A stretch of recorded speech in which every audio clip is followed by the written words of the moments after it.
what we have here. You see this plant? This is called yarrow, and it's a fantastic plant for stopping bleeding and healing wounds. And in Achilles' time, and in some part of its Latin name, is Achilles. There's Achilles in it because he used to use it. The story goes that he used it after battles for his warriors to treat their wounds.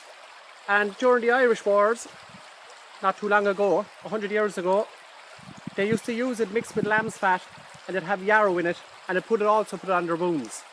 And the lamb's fat would also hold it on and prevent bacteria.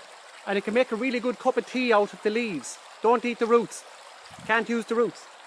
But you can make a cup of tea out of the leaves, and it's good if you have a flu or a cold and you're coming to the stages of you want to sweat it out, yarrow tea. But anyway, I'm up the mountains, the hills. I call it the mountains because it's lovely.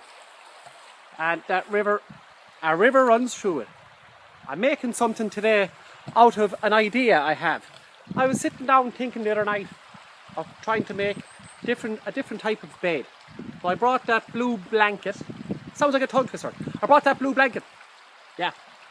And we're going to show you, it's an experiment. If it works, and it works, but I believe it'll hold under its own pressure.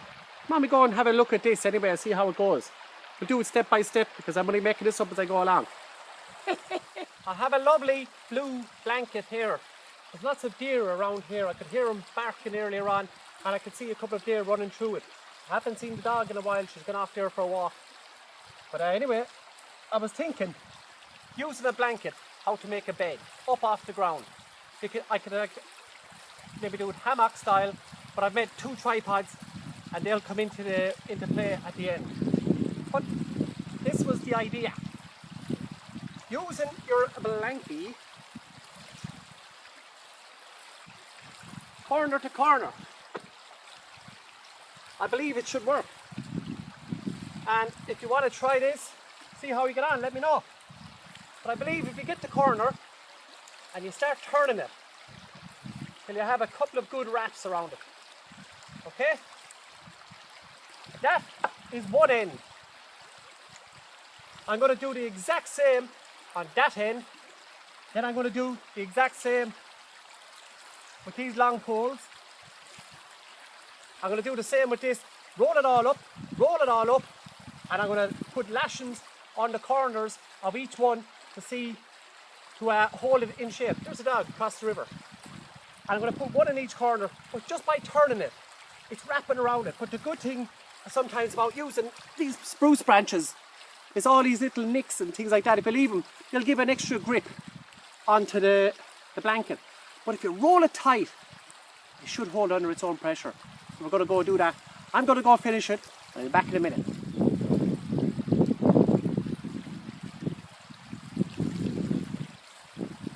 Well, as you can see behind me, I got it done. And just by wrapping the blanket around the stick, keep twisting the stick and the blanket wraps back around with it.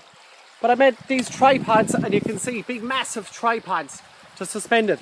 And of course I tied it on there with a couple of lashings. And what I'm going to do now is, this is a cotton blanket, so it's a lot more, I could have twisted it a lot more, made it a lot more tighter.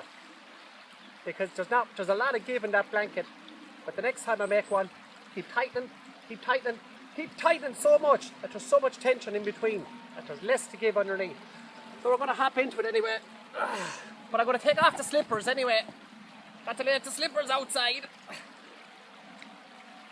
They have those slippers there. We're going to lie down on it. And I have me all. This is actually extremely comfortable. I'm on a lovely day out. I can just pull down the cap. Alternatively, if you want it, I like it when the edges are tied up as well. Gives a bit more room for the noggin. But what you could do is, you can roll up the blanket on the far side, pull it across, have your stick up on top, bring it out on top, but barely bring it over the edge. Barely. You see, like that?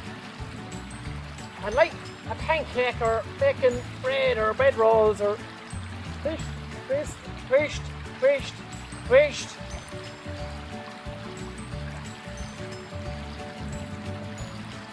Stay twist.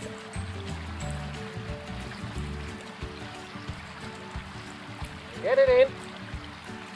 Stay going. Stay going. I can't twist anymore. So what you do then is tie it up, and that'll do just as good. The sill of your bed. I left on a bit of spare lashing here, and you'll still have your bed. But your headroom might sag a bit. That's why the other way I think is a little bit better. Hey, experiment. Do whatever way you want. I like it the old way. We're going to go back to the old way.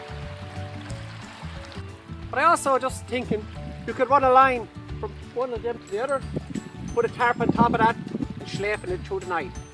You're up off the ground, you have your campfire going, you have your tarp up over you to keep you dry. That's all you want. Take care. Sláinte.